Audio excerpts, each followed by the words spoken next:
আমাদের দাবি যদি মেনে না নেওয়া হয় তবে আমরা কঠোর আন্দোলনের ডাক দিব।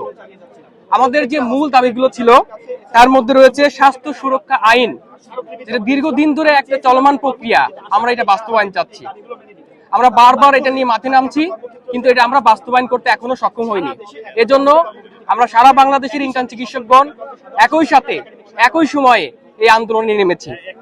আমরা বলতে চাচ্ছি যে স্বাস্থ্য মন্ত্রণালয় কর্তৃক FCPS পার্ট 1 পরীক্ষায় উত্তীর্ণ বেসরকারি প্রশিক্ষণার্থীদের পদায়নের যে নীতিমালা, সেটা অবশ্যই প্রস্তাবনাটা বাতিল করতে হবে।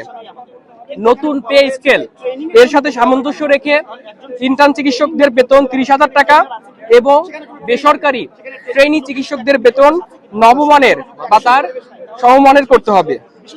এবং BMDC এবং BCPS এর যে পরীক্ষাগুলো হয়, এই পরীক্ষার ফি অনেক বেশি নেওয়া হয়, যেখানে আমাদের PHC-র পরীক্ষার ফি অত্যন্ত কম।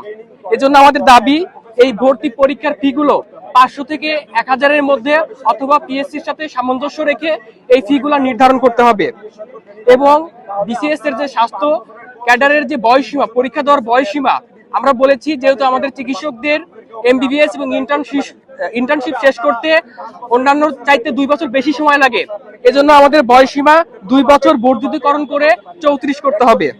এবং BMDC 2025 খসড়া আইন রূপান্তর করতে হবে। যারা BMDC বহির্ভূত অবৈধ ডাক্তার পরিচয় দান করে থাকে তাদের অবশ্যই আইনের আওতায় নিয়ে আসতে হবে। মূলত আমরা এই 6 দফা দাবি নিয়ে সারা বাংলাদেশের সকল ইন্টার্ন চিকিৎসকগণ, সকল শিক্ষার্থীগণ একসাথে আজকে এই আন্দোলনের মাঠে নেমেছি।